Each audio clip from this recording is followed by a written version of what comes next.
Everybody again, it's 11:30. That means it's time to hear some readings. Our first reading is going to be Brey Willows. Brey, do you want to talk us through your reading? Hello. I will be reading from Spinning Tales. Close up, which is a fairy tale about fairy tales. And I feel like we just kind of need a bit of that right now. My next book won't be out until December of next year, so I figured I'd go back to fairy tales. That sounds very sensible. Let's hope it is, yeah. Creatures and people of every description were eating, drinking, and laughing throughout the room, just like any cafe in New York, except for the fur, the claws, the different colored skin. Seamus took her hand, and she realized she'd been staring. He led them to a table against the back wall.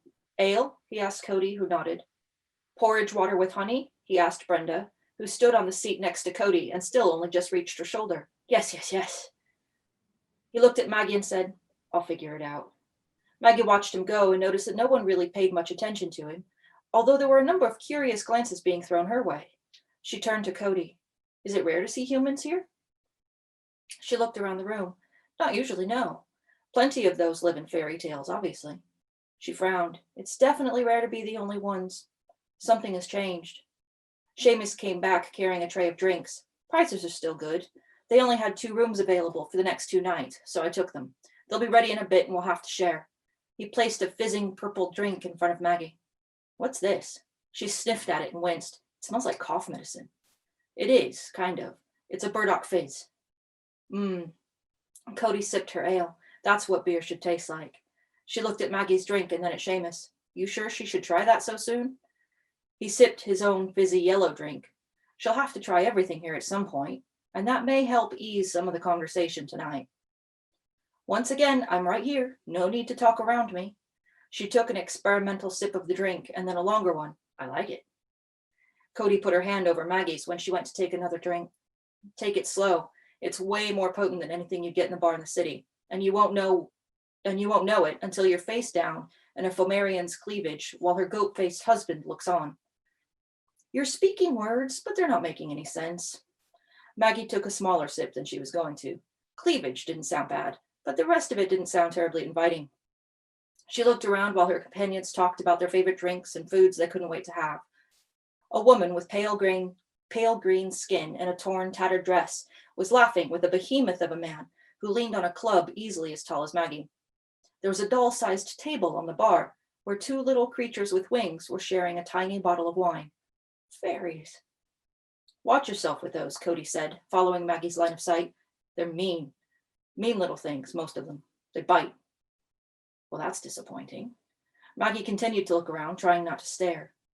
They belong here. This was their home, and Maggie couldn't help but feel like a visitor at a zoo. When a couple left hand in hand, she turned to her little group. Are you staying with me? Do you have homes to go to? It brought the light-hearted conversation to an abrupt stop. We were sent to watch over you, Maggie. Seamus gave her that stare that meant he was taking her seriously. And you did. She looked at the 3 of them. You watched out for me, and now I'm here. Cody is staying with me. She looked at Cody, who nodded. But that doesn't mean you have to stay with me too, does it? I mean, Lacona looked happier than I'd ever seen him when he headed home. Seamus looked at Cody over his drink. She shook her head slightly. We all have stories of our own, stories that started long before you were born. I won't tell you the other story, but I will share a piece of my own to help you understand why we won't leave you. Cody stood. I'm getting another drink. Want one? She took the orders and left. Maggie turned back to Seamus, surprised at the tension radiating off Cody. Is she angry with me? He poked a claw into the froth in his drink and licked it off. No, this has little to do with you in the scheme of things.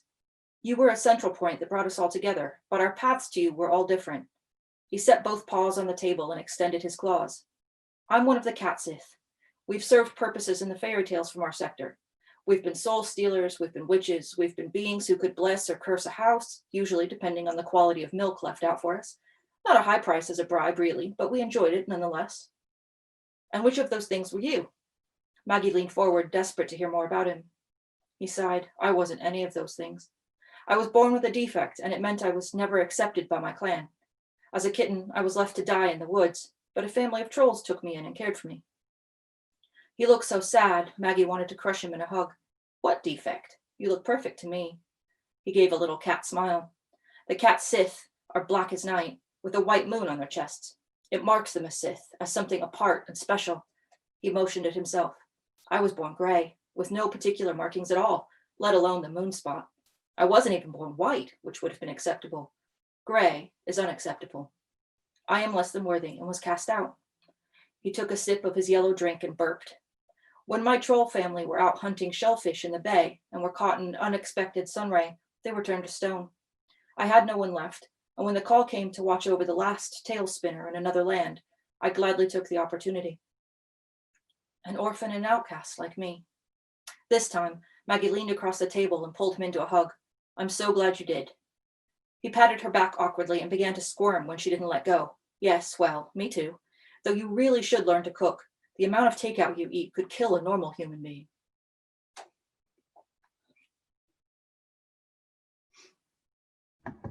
Excellent. That sounds really interesting. So it's obviously fantasy. Yes.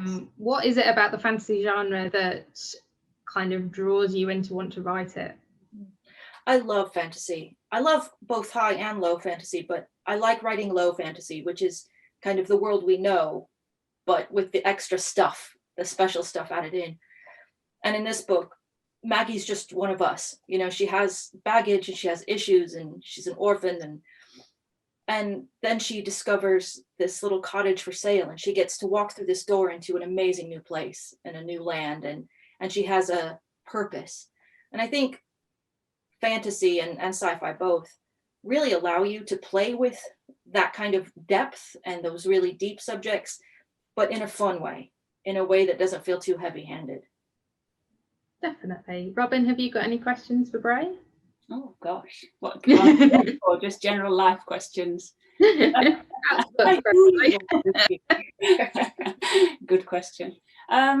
Okay, so Brey, yes, you chose to put this in a single point of view. Yes, which is quite unusual for a kind of a fantasy romance for Lesfic, because people like to see both sides of the romance. Can you maybe explain to the watching audience why that was? Oh, isn't that a fabulous question? Oh, thank you very we much. didn't even practice that. Yeah, it was actually a decision I had to make quite early on, obviously, because if you're going to write two POVs, you want them to be evenly spaced. But I knew from the beginning that this was Maggie's story. Maggie was the one who was going to really take this journey. She was the one marked as special, as different. So the real growth and all the changes that she goes through are very much Maggie's. And I felt like putting in a second point of view, excuse me, would diminish that to some degree. So anything we know about Cody and all the stuff we find out about her, we find out via conversation. And via her interactions with Maggie. That's a good answer. Thank you very much. Yeah, good answer. Evie Bancroft has commented, great to hear that again on the Facebook live feed. If anybody has any questions for either of our readers, feel free to put it in the Facebook live because I will pick them up and I will ask them. Please ask questions so we feel special. I was going to say, so the cat in there, can you give us maybe a little bit of background and also tell everybody his name? Oh, Seamus. Seamus is a lovely cat. Seamus was a really grumpy, belchy, lazy cat who adopted Maggie in her apartment in New York. He showed up one day and simply didn't leave. And, and he ignored her and was very grumpy about living with her. Until one day in her special new fairy tale cottage, he does a little shimmer and shake and stands up and starts talking to her, and he has little glasses. That's cute. Any other questions, Robyn? Oh, right. So within the book, there's all sorts of tales from many different countries. So can you maybe tell us about your research process that went into that? Another fabulous question. Thank you. I need to up my game. You do. Okay. Come on. So it took a ton of research, this one. I wanted to get it right. And I wanted to use fairy tales from all over the world because I think they're fascinating, and the differences and the weird overlaps. We tend to have fairy tales that are really, really similar. And I think a big part of that, obviously, is as humans, we go through a lot of the same things. And fairy tales are meant to be teaching kind of stories. So I did research on African fairy tales and folk tales, and where they are for a big part of the story is Celtic, which has a really rich history of fairy tales and folk tales. And then the bad guy lives in Russia, so the bad fairy tale character. And of course, the big bad wolf, comes from a very particular area, but prefers New York. So. Very interesting. We have a question from our viewers.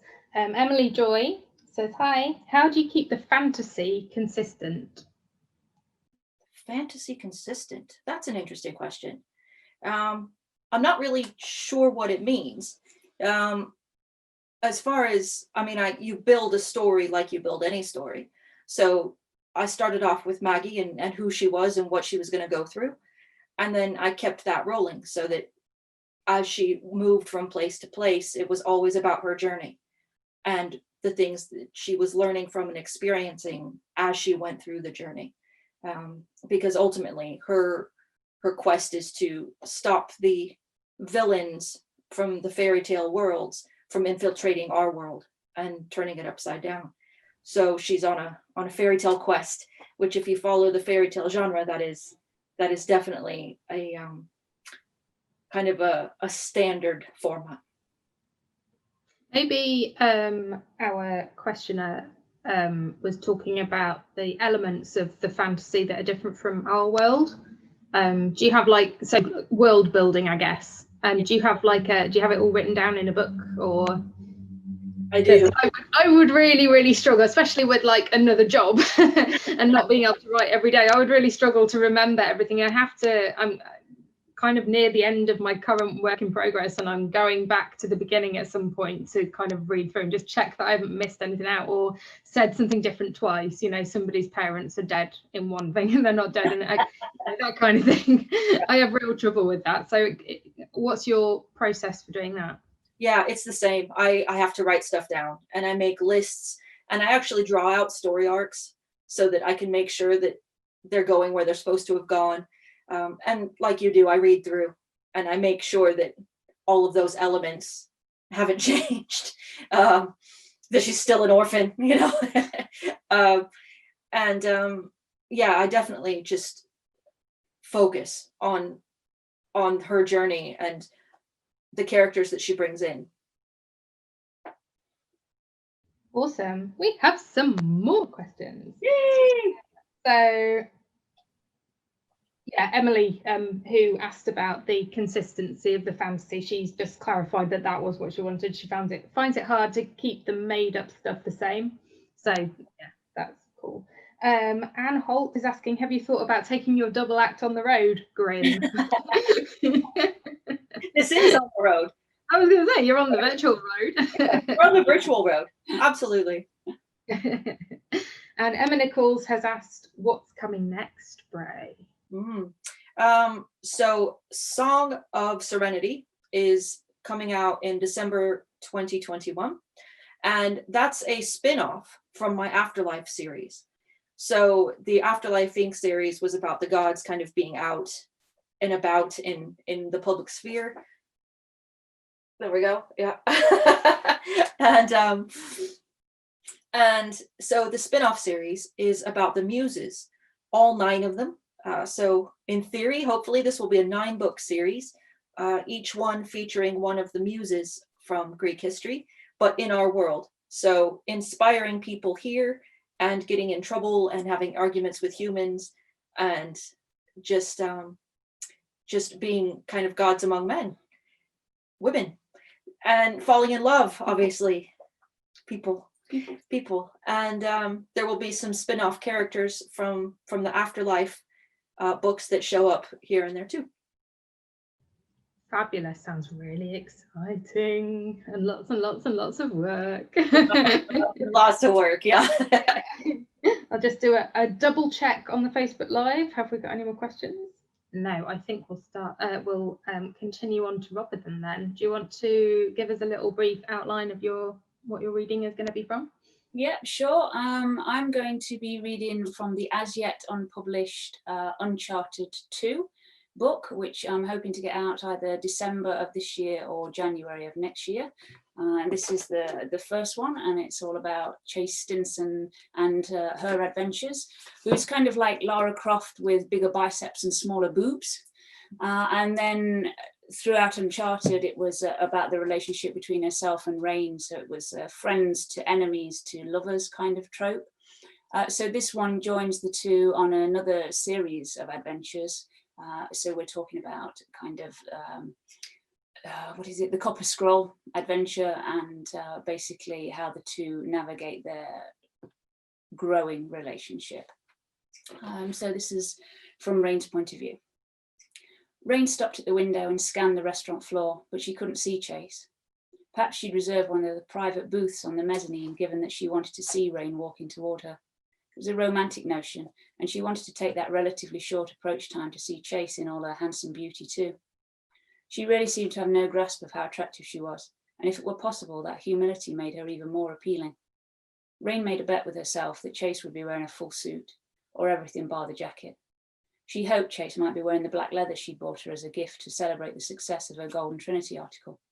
There was something incredibly sexy about her wearing a leather jacket over a vest, shirt and tie combo.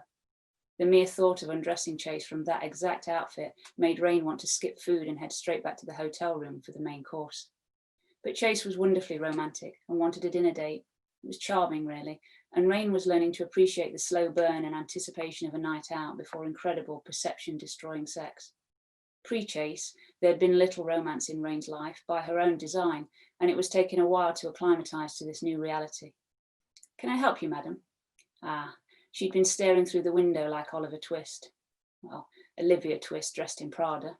"Yes," she replied in French, the language in which she'd been addressed. "Is Chase Stinson here yet?" It was a little before 8. Chase was always early. She really didn't need to ask. "Yes, Madame Marcellus, is it?"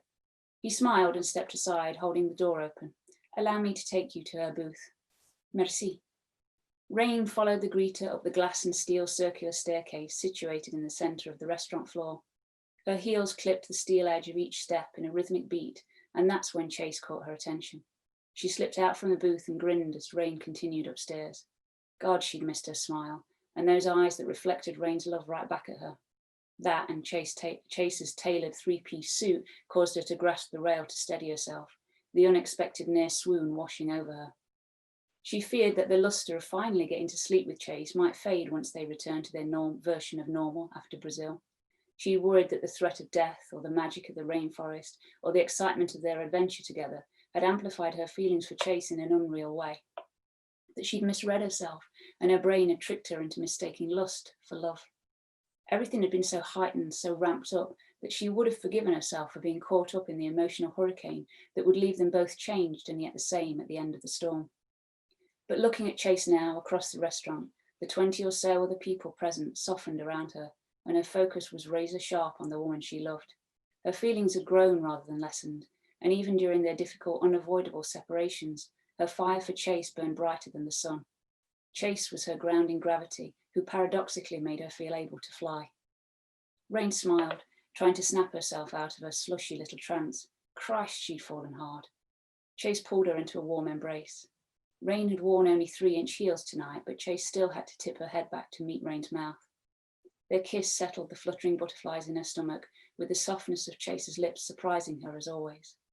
Rain pulled away as the heat rose before her common decency disappeared into the cool spring air, and she began to tear Chase's clothes off right there. Rain glanced over Chase to where the greeter remained, awkwardly waiting to seat her and place his menu. She placed her hand on Chase's chest, then reluctantly pulled away. "Let's feed your other hunger first, sweet love." Chase sighed and returned to her seat. Rain sat opposite and leaned back while the greeter flamboyantly fluffed out an ivory cotton napkin before he placed it on her lap. He pulled out the menus tucked under his arm, then launched into an impressive list of specials and recommended wines to accompany them. Rain stretched her legs beneath the table and ran her shoe up and down Chase's leg. When he finally walked away, Chase took Rain's hand in hers and squeezed gently. "I've missed you," Chase said, and kissed Rain's knuckles. "How is it possible to miss someone this much?" Rain smiled, her heart still struggling to find a steady rhythm. "I think most people call it love," something she hadn't thought herself capable of until Chase. Oh, isn't that sweet? See me. Excellent. Brey, have you got any questions for the lovely Robyn? Oh, okay. So what's your favorite part of writing a sequel? Oh, okay. This is the first time I've written a sequel, I suppose, because it's part of a series. The Extractor trilogy was envisaged as a pure, true trilogy that must be read 1, 2, 3. I think it's the way I'm getting to play with the relationship. So in the other books, the romance is, it's the first flushes, it's getting together, it's the problems, stopping them getting together, the conflict of finding that compromise so that they can actually be together, and then ending on a happy ever after, happy for now. But going into a series, because this has always been envisaged in my head as a series of books that can stand alone, but that explore a longer term relationship. So I think that's kind of what I'm really enjoying about writing this, is in amongst, the adventures and all the exciting stuff that's going about, tackling deeper stuff, like the fact that they've got to negotiate a long distance relationship because Chase lives in San Francisco and Rain's over in New York. So working on those things and the tougher things that only tend to come out after maybe 6-12 months of a relationship. Thank you. You're welcome. Awesome. So you said there's a kind of Lara Crofty artifacts element. Where did you do your research? So which kind of area of the world are the artifacts from? Oh, okay. For the first one, the main adventure was set in the Brazilian rainforest. And it was talking about sort of indigenous peoples and searching after the Golden Trinity. So I did a lot of research around the Mayan culture for that one. For this one, I'm looking at the Copper Scroll and the gold and silver that's supposed to have hidden sort of all over parts of Jerusalem and that part of the world. So I'm doing a lot of research. I've bought myself a copy of the Bible in order to explore Revelations, because of the way the code works and the sister scroll that Rain has found in Aswit in Egypt. So we've not been able to go anywhere, which has been a shame. And I'm sort of creeping into your travel panel. But when we write books, we normally like to visit at least one of the places that we're putting in the book, so that you can get a real feel for it and taste it almost. So Google Earth is a fabulous kind of alternative for that, to drop your little personage on the road and kind of look around to make sure you can get a sense of the environment that you're in, because they're in the middle of Turkish countryside, blasting holes in mountains and things like that. So yeah, the research has been a little bit more challenging for this one. Yeah, it's definitely different in these times, isn't it? Because if that's the way that you do it, if you actually go physically to the place that you want to research and then suddenly you can't, it's a bit like, oh God, what do I do now? Yeah. How do I get that experience? But yeah, Google Earth, woohoo! We have a question, another one from Emily Joy. How hard is it to keep your head in editing mode instead of getting swept in the romance? Oh, okay, that's a great question. Emily's got some great questions. We like Emily. Keep on coming. So it's almost like wearing two hats. When you're editing, it's a completely different mindset. Because you're examining word choice, you're examining sentence construction, you're looking at consistency and how things are holding together and how the story's holding together in a very objective way, so that you don't get caught up in the story. As you're writing, as I'm writing, I do get caught up in the story, so that I can just let the romance sink into me and be completely absorbed by it, and just almost do kind of a method writing kind of thing. And I close my eyes a lot when I'm writing, so I can imagine the scene. I think very much visually, so the story plays as a movie in my head. So I close my eyes a lot so I can really put myself in there and feel what the characters are feeling, but from their perspective as those characters, rather than me feeling what they should be feeling in that moment. Whereas editing is hypercritical, isn't it? Yeah, absolutely. Excellent. Yeah, I've done a little bit of proofreading, and even that is different from writing your own story, because you're given the information rather than having to kind of put the information out. So yeah, it's interesting. I'm just looking to see if we've got any more questions. I don't think we do, but that's cool. You got any more questions, right? I have one. Yay. If you could write Oh, any story and take it and flip it on its head, what story would you like to rewrite? oh, That's a really hard question. that's a hard question to put me on the spot with. It is. That's It just is. mean. I know. See, I asked you Fun. really nice questions I that know. just like got you thinking, but you could just know. delve into your little brain and think about I it. know. Not this epic one like that. Epic. Retelling. Yes. So kind of like a Maleficent. Yeah. God, that is proper putting me on the spot. I have no idea. No, I can't think. No. Have we spoke about this? Never. And you're trying to hint at it? No, never. It just Damn occurred it. to me, and I thought I'd throw it at you. That's a really mean thing to do, and I'm you'll pay sorry. for that as soon as we get off this call. Okay, in that case, Yes. which has been your favorite genre to write? Oh, okay. That's a good question. Okay, Thank you. You're welcome. A lot less, intense. I enjoy the genre I'm writing in at the time the most. So I loved writing Never Enough, which is a thriller kind of crime romance. My Extracted trilogy, I adored writing that, and I'm looking forward to getting back to taking the characters that came in towards the end of the book into a whole new series and adventure. I love writing these adventures with Chase and Rain. So I think I really sweep myself up in what I'm writing at the time. So I don't have a favorite genre out of the ones that I've written, because I think if I was writing an adventure and thinking, this is not my favorite genre, why aren't I writing sci-fi? Then that would be the question. Why aren't you writing a sci-fi book? Why bother writing an adventure? In order to give the genre and its readers the full experience, you need to be thinking, this is the book you want to write in that genre you want to write in. I think. Nice. Great question. Hey. First one was terrible. We have another question from our listeners. It's from Evie Bancroft. Robyn, surely you would rewrite a Shakespeare. Oh, you see, good old Evie. So that she's like the plant in the audience. Yeah. Shakespeare. Oh, let me think then. I'd like to rewrite Othello, but I would change the ending so that it was happy ever after.